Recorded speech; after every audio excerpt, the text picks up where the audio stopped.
Aku tahu, seharusnya aku tak pernah mendaki gunung itu. Apalagi jalur yang kami pilih, jalur lama yang katanya sudah ditutup sejak beberapa tahun lalu. Tapi, waktu itu, kami terlalu sombong. Terlalu percaya bahwa logika bisa menaklukkan apapun.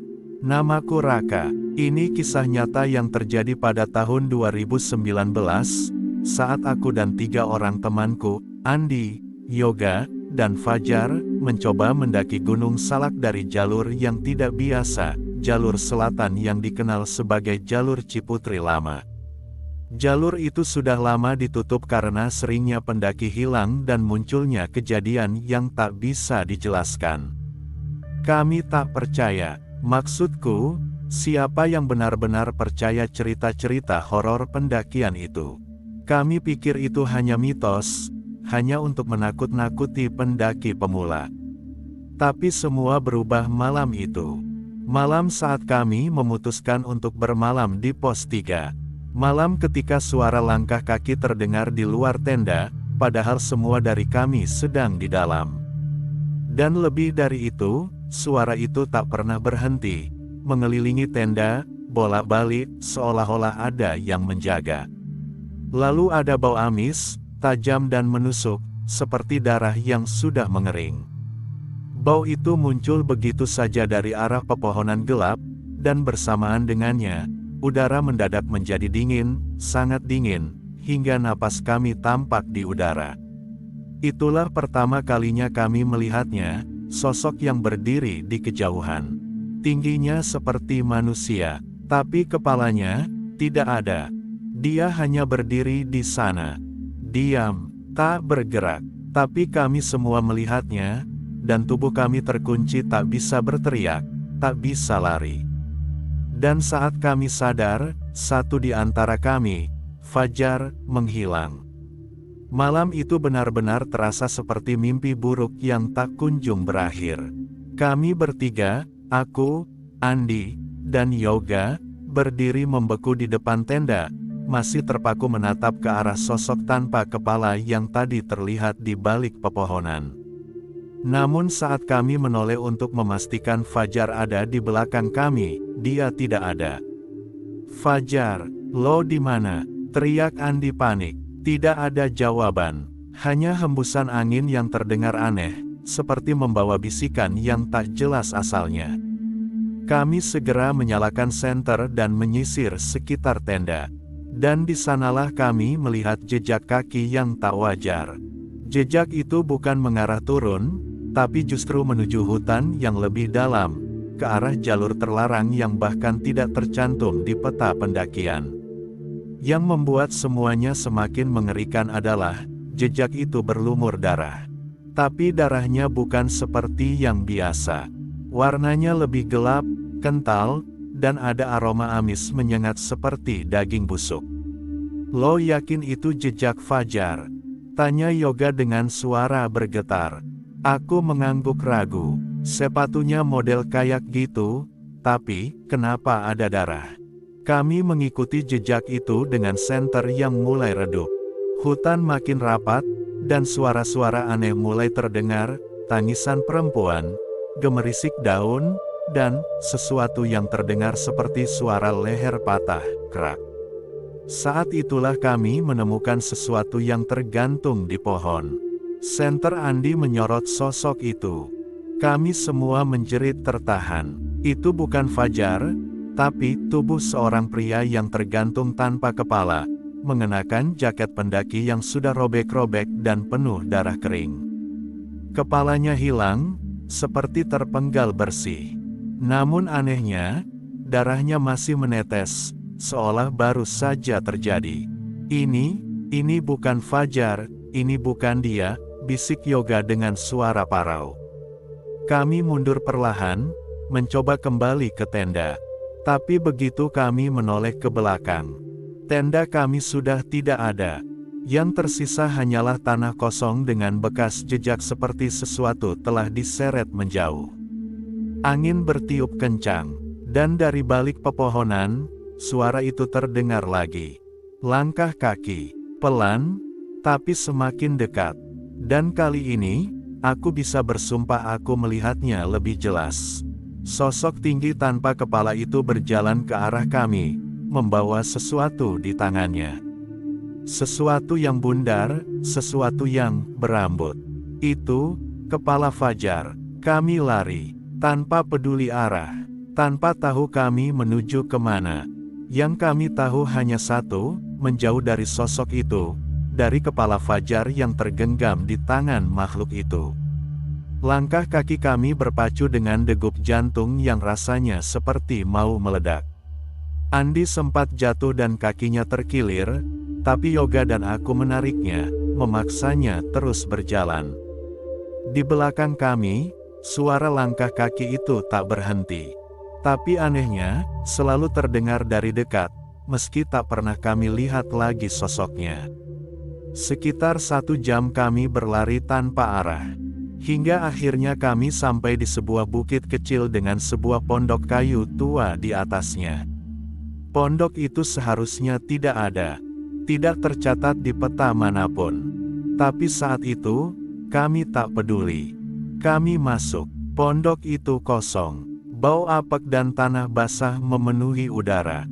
Lantai kayunya reyot, dan di pojok ruangan, terdapat sebuah altar kecil yang dipenuhi bunga-bunga layu dan potongan rambut manusia. Di belakang altar, ada lukisan tua, lukisan seorang lelaki berpakaian seperti dukun, tapi wajahnya tak terlihat karena bagian kepala lukisan itu seperti dikaburkan. Yoga menunjuk ke lukisan itu. Gue pernah lihat gambar ini di forum horor. Katanya ini dukun pesugihan yang kepalanya dikorbankan sendiri demi hidup abadi. Andi, meski kesakitan, memaksa berdiri. Lo bilang, kita diganggu makhluk dari pesugihan. Sebelum sempat menjawab, terdengar ketukan keras dari luar pondok. 1, 2, 3 kali. Kami semua diam, tak ada yang berani bergerak. Tapi suara itu datang lagi. Kali ini bukan ketukan, itu suara seseorang berbisik, tepat dari luar jendela. Satu dari kalian, belum waktunya pulang. Dan tiba-tiba, CRAAAKK. Sebuah tangan menyembul dari bawah lantai, mencengkeram kaki Yoga dan menariknya dengan paksa ke bawah. Lantainya terbuka seperti ada kekuatan dari dalam tanah. Aku dan Andi mencoba menariknya, tapi tangan itu terlalu kuat. Tangan itu, hitam legam, dengan kuku panjang penuh darah. Yoga menjerit, "Jangan tinggalin gue." Lalu, dia lenyap, terseret ke dalam kegelapan tanah, meninggalkan jejak darah dan suara cekikikan dari bawah pondok. Aku dan Andi tak bisa bicara. Dunia seperti berhenti. Kami hanya bisa memandang lubang tempat Yoga menghilang. Lalu terdengar bisikan yang sama, kali ini lebih dekat. Masih ada satu lagi, yang harus tinggal. Setelah Yoga menghilang ke dalam tanah yang retak di bawah pondok itu, kami hanya bisa terdiam. Tak ada yang bisa kami lakukan selain menatap lubang yang perlahan menutup sendiri seperti tidak pernah terbuka. Jejak darah Yoga terserap ke lantai kayu, lenyap bersama jeritannya yang masih terngiang di kepala kami. Andi duduk lemas di pojok ruangan. Matanya kosong, kakinya masih terkilir. Aku sendiri masih gemetar, tapi naluriku mengatakan satu hal, kita harus keluar dari pondok ini sebelum malam berganti. Namun saat aku mencoba membuka pintu, tidak bisa dibuka. Pintu itu seperti menyatu dengan dinding. Jendela pun tertutup rapat, kaca-kacanya buram seperti dilapisi tanah dari dalam. Kami terperangkap, dan lebih parahnya, suasana di dalam pondok mulai berubah. Dinding-dindingnya mulai berembun, tapi bukan embun biasa, itu darah. Perlahan merembes dari celah kayu, mengalir seperti keringat dari bangunan tua. Bau amis kembali muncul, kali ini lebih pekat. Di tengah ruangan, altar itu tiba-tiba menyala, bukan dengan api, tapi dengan nyala kehijauan yang dingin dan aneh. Lalu terdengar suara berbisik, bukan dari luar, tapi dari dalam altar itu. Darah untuk kepala, kepala untuk hidup. Andi menutup telinganya dan mulai menangis. Gue gak mau mati di sini, Rak, gue gak mau. Aku mengguncangnya, mencoba menyadarkan dia.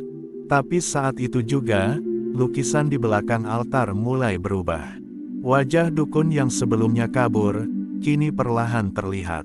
Kulitnya keriput, matanya merah menyala, dan mulutnya tersenyum, lebar sekali, sampai menembus pipinya. Wajah itu menatapku, dan matanya bergerak. Ia menatap langsung ke arah kami. Raka, lukisannya NGEGERAK, teriak Andi. Lalu suara ketukan terdengar lagi. Kali ini dari langit-langit. 1, 2, 3. Kami menatap ke atas, dan di sana, di langit-langit kayu yang lapuk itu, terpaku sesuatu. Sebuah kepala manusia, meneteskan darah, matanya membelalak, dan aku mengenalinya.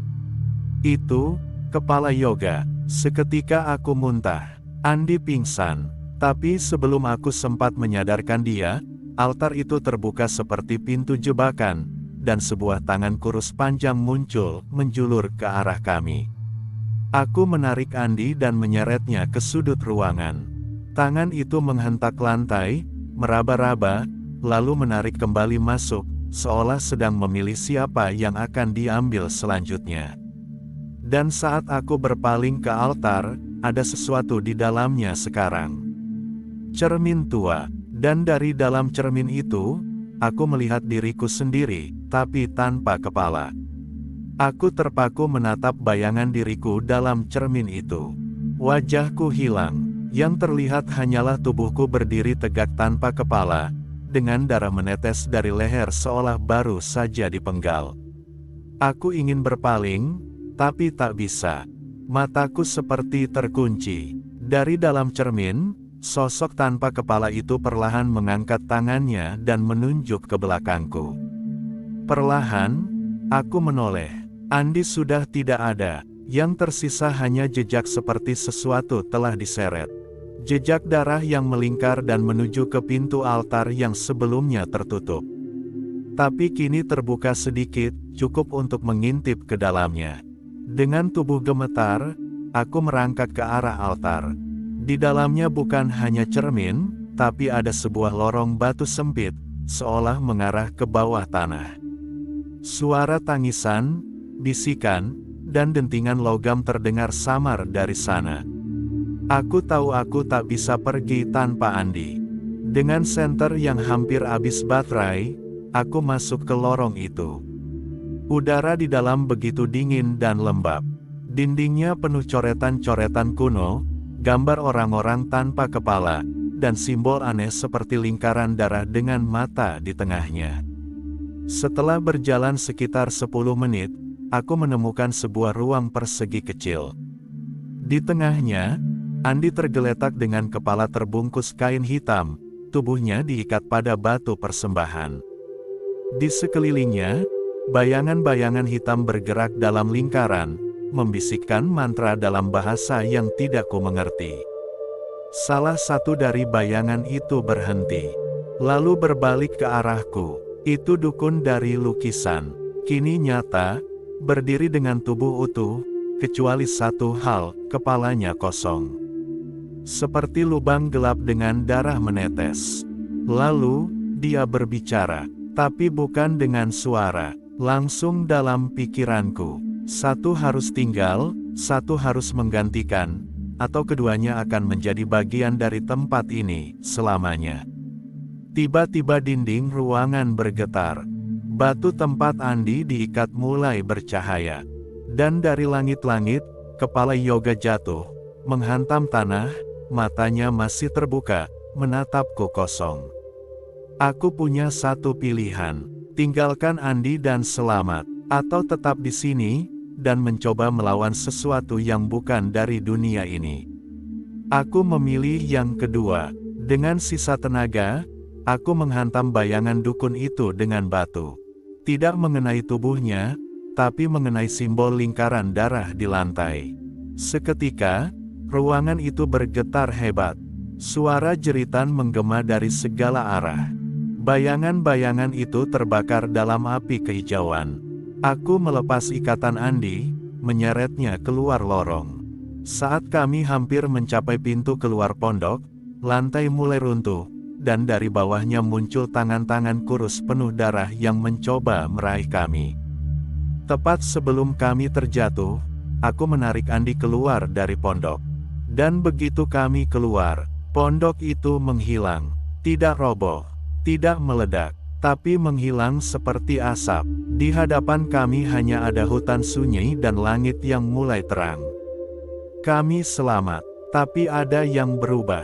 Saat kami menuruni gunung, orang-orang menyambut kami dengan tatapan aneh.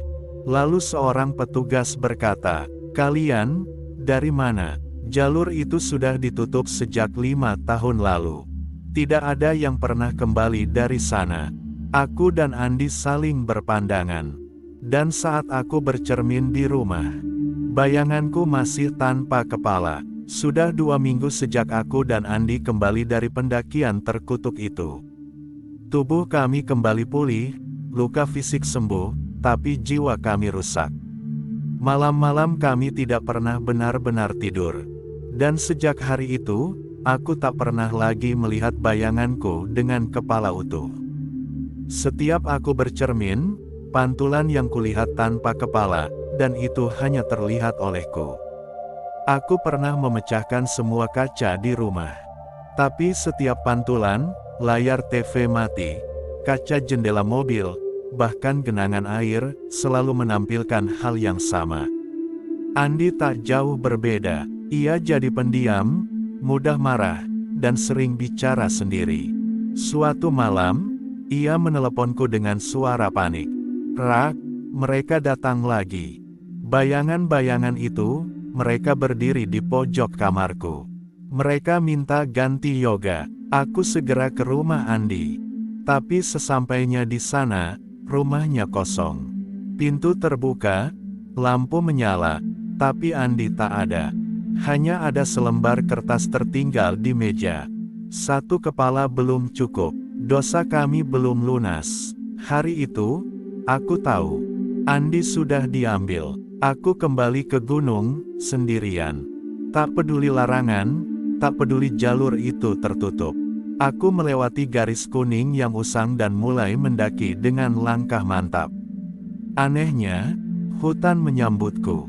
Tak ada angin. Tak ada suara binatang, hanya kesunyian yang menekan dadaku. Tiba di lokasi pondok, aku berpikir akan melihat tanah kosong. Tapi tidak, pondok itu kembali berdiri, utuh, kokoh, seperti tak pernah lenyap. Bahkan, terlihat lebih baru. Dan di depan pintunya, ada Andi. Tapi dia berbeda, wajahnya pucat, matanya kosong, dan dari mulutnya mengalir darah segar. "Maaf, Rak, seseorang harus jadi pengganti. Kalau bukan gue, lu yang bakal dijemput." Tiba-tiba tanah di bawahku bergetar. Lubang kembali terbuka, sama seperti saat yoga ditelan. Aku berlari masuk ke pondok, berharap bisa menyelamatkan Andi, tapi dia hanya berdiri diam. Tak bergerak, tak bernapas. Di dalam pondok, altar itu terbuka lagi. Dan di sana, cermin tua itu masih ada. Tapi kali ini, bukan diriku yang tercermin di sana. Wajah yoga, ia menatapku dari dalam cermin, mulutnya bergerak seperti berbicara, namun tak bersuara. Di belakangnya, bayangan dukun kepala kosong itu muncul, perlahan mengangkat pisau. Aku menjerit, memecahkan cermin itu. Cahayanya padam, ruangan berguncang, dan dari segala arah terdengar jeritan, tangis, dan bisikan. "Masih kurang, masih satu lagi. Kau harus membawa satu kepala, atau jiwamu yang tinggal." Aku menyadari, ini belum selesai. Mereka memberiku waktu 3 hari, untuk menyerahkan satu kepala. Jika tidak, aku yang akan tinggal. Untuk selamanya. Itulah waktu yang diberikan oleh makhluk-makhluk dari jalur terkutuk itu. Jika aku tak menyerahkan satu kepala, maka jiwaku yang akan dikorbankan. Hari pertama, aku masih mencoba menyangkal semuanya. Mungkin ini hanya trauma, mungkin aku hanya berhalusinasi karena rasa bersalah. Tapi di malam harinya, saat aku memandangi bayanganku di jendela, kepalaku mulai menghilang. Perlahan, dari atas ke bawah, seolah-olah bayanganku mulai lenyap 1 inci demi 1 inci. Hari kedua, aku didatangi mimpi buruk yang tak pernah usai. Dalam mimpiku, aku berada di hutan lagi. Diikat di altar batu, bayangan-bayangan mengelilingiku, berbisik. Berikan 1, kau akan bebas. Siapa saja, dan saat aku melihat ke hadapanku, sosok itu muncul. Ibuku, dengan mata berlinang dan leher yang sudah diiris.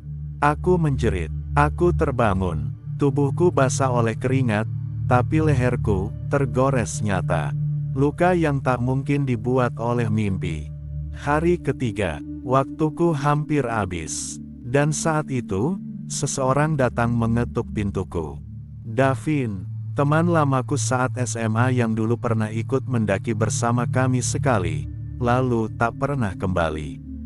Aku terkejut melihatnya, karena dia dinyatakan hilang di gunung 2 tahun lalu. Rak, mereka melepaskanku untuk 1 hari. Untuk memberimu pilihan. Jangan jadi aku. Jangan biarkan mereka mengikat jiwamu. Kalau kau menyerah, kau akan terjebak selamanya di antara 2 dunia. Aku bingung. Lalu harus bagaimana? Mereka minta 1 kepala, atau aku yang akan mati. Davin menatapku dengan mata hitam kosong. Tidak 1 kepala, 1 jiwa. Dan mereka tidak peduli siapa. Kamu bisa memilih orang jahat, seorang pembunuh, seseorang yang memang pantas. Tapi kau tetap berdosa. Seketika pikiranku dipenuhi nama-nama orang-orang yang pernah menyakitiku, koruptor yang tak tersentuh hukum, pria yang menabrak adikku lalu lari dan tak pernah dihukum. Apakah salah jika aku menyerahkan orang seperti itu? Hari menjelang malam, bayanganku sudah tinggal separuh. Di jendela, aku bisa melihat sosok dukun tanpa kepala berdiri di jalan depan rumah. Aku hanya punya 1 jam. Dan di dalam mobilku, sudah duduk seseorang yang tak sadar, terikat dan tertutup matanya. Aku sudah memilih, tapi saat aku mendekat ke arah gunung, dengan tubuh gemetar dan jiwa penuh rasa bersalah, aku melihat sesuatu di dashboard mobil. Foto yoga, foto lama saat kami masih SMA, tertawa di tenda pendakian pertama. Dan saat itu aku sadar, jika aku menyerahkan seseorang, aku bukan hanya mengorbankan mereka, tapi aku juga kehilangan diriku sendiri. Aku banting setir, kembali ke rumah, melepaskan orang itu. Aku minta maaf, meski ia tak tahu apa-apa. Dan malam itu, aku kembali ke pondok. Sendiri, tanpa kepala lain, tanpa tumbal. Ambil aku saja. Pondok itu bergetar, cermin tua di dalam altar menyala. Suara-suara arwah berteriak, tapi kemudian, semuanya hening. Sosok dukun muncul dari dalam cermin. Ia meraih leherku, tapi saat akan menggorok, cahaya terang menyilaukan ruangan. Seseorang menarikku keluar, Davin, tapi wajahnya sudah mulai lenyap, seperti debu tertiup angin. Kau menolak perjanjian, itu yang mereka benci, tapi itu juga yang membuatmu bebas. Saat aku membuka mata lagi, aku sudah di luar hutan. Langit sudah terang, dan pondok itu tak ada lagi. Kali ini, benar-benar menghilang. Aku kembali, tubuhku utuh, nafasku normal, tidak ada lagi luka, tidak ada lagi bisikan, tidak ada lagi bayangan dukun tanpa kepala di jendela. Semua, seolah berakhir, tapi, kenapa rasanya masih ada yang tertinggal? Sudah seminggu berlalu sejak malam aku menolak menyerahkan tumbal. Kehidupanku perlahan tampak normal. Aku kembali bekerja. Keluarga menyambutku dengan pelukan, seakan aku baru lahir kembali. Tapi mataku tak bisa menipu. Karena setiap malam, cermin di rumahku mulai berembun sendiri. Meski tak ada uap, tak ada suhu dingin, dan di embun itu, selalu muncul tulisan. Tulisan yang perlahan-lahan menampakkan satu kalimat yang sama. Janji yang ditolak, akan ditagih. Aku coba mengabaikan, tapi entah kenapa, orang-orang di sekitarku mulai terkena dampaknya. Suatu pagi, ibuku tiba-tiba mimisan hebat, tanpa sebab. Adikku yang baru sembuh dari trauma, mulai mengigau di malam hari, menyebut nama-nama yang bahkan kami tak kenal. Teman sekantorku ditemukan pingsan di kamar mandi, dan saat siuman, ia berteriak panik. Ada kepala yang digantung di pojok ruangan. Aku tak tahu harus percaya atau tidak. Tapi satu hal pasti, kutukan itu belum selesai. Aku pergi ke orang pintar. Seorang kiai sepuh yang tinggal jauh di pelosok. Saat melihatku, ia hanya berkata lirih, "Kau telah menolak perjanjian setan, tapi jejakmu sudah ditandai. Selama hidupmu, mereka akan datang, bukan untuk mengambilmu, tapi menguji keteguhanmu. Kau bukan pemilik kutukan, tapi kau jadi jembatan. Dan jembatan, selalu diinjak dua sisi." Sejak saat itu, aku hidup dengan bayang-bayang. Setiap keputusan besar dalam hidupku, pekerjaan, cinta, keluarga, selalu berhadapan dengan mimpi buruk, godaan, dan gangguan. Pernah aku hampir menyerah, tapi aku teringat yoga, teringat Andi, teringat semua suara yang kutinggalkan di hutan terkutuk itu. Aku memilih untuk hidup, meski dengan kutukan menempel di punggungku. Karena kalau aku lemah, arwah-arwah itu akan menang. Dan mereka akan mengulang perjanjian itu ke orang lain. Ke pendaki lain. Ke anak-anak muda yang penasaran dan tak tahu bahwa di hutan itu masih ada satu pondok yang menunggu jiwa berikutnya.